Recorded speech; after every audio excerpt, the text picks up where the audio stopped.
Беру вторую такую же новую бочку. Подключаю к нашему фидеру, который порт генератора. Ничего не трогаю. Видите на анализаторе?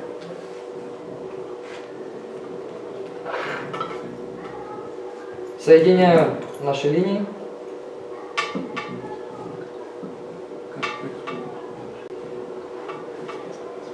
Мы так ничего не видим, правда? Все линейно. Но полоса шузенькая. Давайте выключу просто вот. Фактически нам не нужны один этот трек, образно говоря. Этот мы потушим,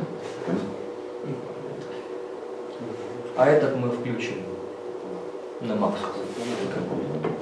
Так, выключим сейчас из нашей цепи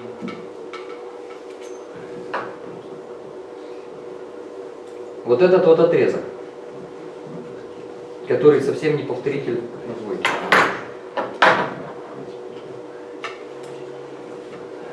И развернемся побольше. Я вам покажу интересную вещь тоже, которую,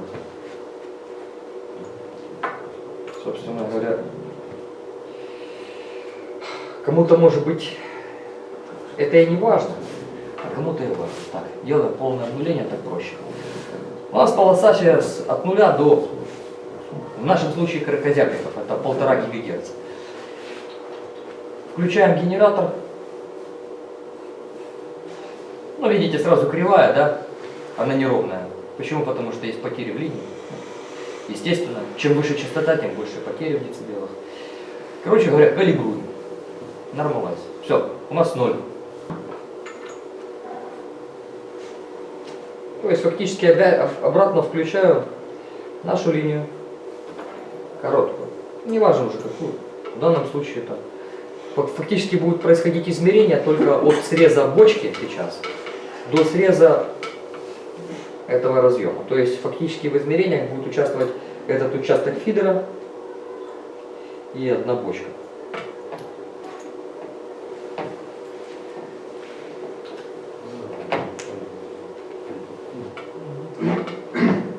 Ну и где прямая? Я просто вставил кусок кабеля.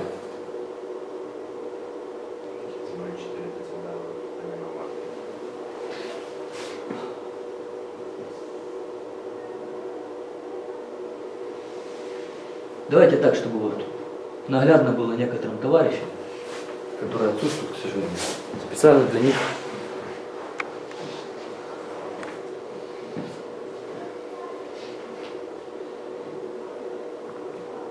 Вот так вот. Видно хорошо. Это для УТ-4 УГБ.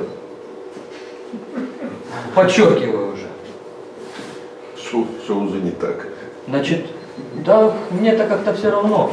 Значит, смотрите, линия С одна. первого этажа на крышу? Мы, вот давайте выберем ближайшие точки. Вот посмотрите, они в принципе недалеки. Ну, не смотрите на частоту, допустим, это 400 МГц наша. Какая разница где? Тут просто нагляднее лучше видно.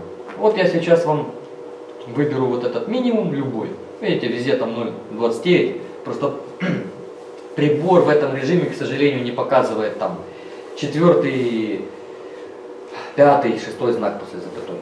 Вот. Это немножко другие приборы нужны. Включим второй маркер.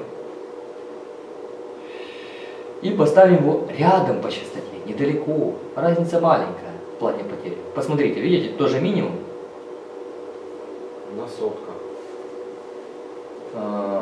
Маркер включу. Да, прямой нет. То есть фактически сколько? 0,26 и 0,3. Это фактически вот. Вам режим, скажем так, когда трансформация есть, трансформация нет. Повторяет, не повторяет. Маленький огрызок. То есть, если удачно попавший именно длиной фидера, скажем так, на какой-то рабочей частоте, то вы еще дополнительно теряете. Более того, вы рассогласовываете и еще теряете. То есть 2 раза вы теряете. То есть из-за рассогласования общего, всей системы. Потому что если еще трансивер отрабатывает по ЛЦ, да, то он начинает снижать мощность. Чем это все заканчивается? Потому многие кричат, я поставил полную мощность, а почему-то он у меня по току всего лишь на 5 Вт. Ну все, почему? Потому что все не согласовано и все рассогласовано. И антенна, и фидерное устройство, все. Ко всем нагрузкам, антенны, полосовые фильтра, джамперы, которые подключают от передатчика или приемника к комплексу уже режекторных фильтров, все в режиме повторителя. Также режим трансформатора используется тогда, длина кабеля в режиме трансформатора, когда нам надо именно трансформировать. Что это значит? Допустим, антенна, нагрузка 28 Ом. Я думаю, многие знают, есть антенны низкоомные. Есть 28, есть 12 Ом, есть наоборот высокоомные 75, 200 Ом, 300 Ом. Да? Когда стоит задача сделать именно линию трансформирующую, то фактически она должна быть кратная четко трансформатору. Потому что если она будет далека от режима трансформирования, она точно так же будет трансформировать. Никак. То есть там будут опять же мисс-матч, лосс. В заключение хочу сказать, я забыл, по поводу заделки разъема. Значит, кто собирается крутить, не обжимать именно, вот такие разъемы, да неважно там паяют, не паяют, это уже не суть дела.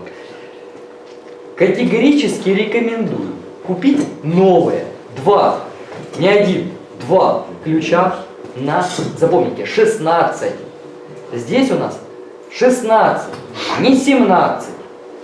Показываю, гайка закручивается до упора. Вот торец фидера. Вообще зашкал.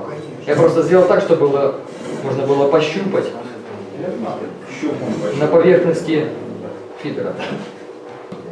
Вот есть щупы для электрической и для магнитной. Если кому интересно, можно прикрутить антенну к порту генератора и попробовать магнитное, что-то увидеть с таким же уровнем, как и с электрической.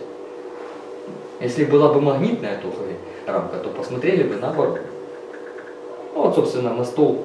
Видно там, да? Нормально? Вот кто хочет, welcome, просю, как говорится. Ладно. Берите, попробуйте. На одной презентации одну взял, на другой другую. А через полгода, когда можно объяснить, что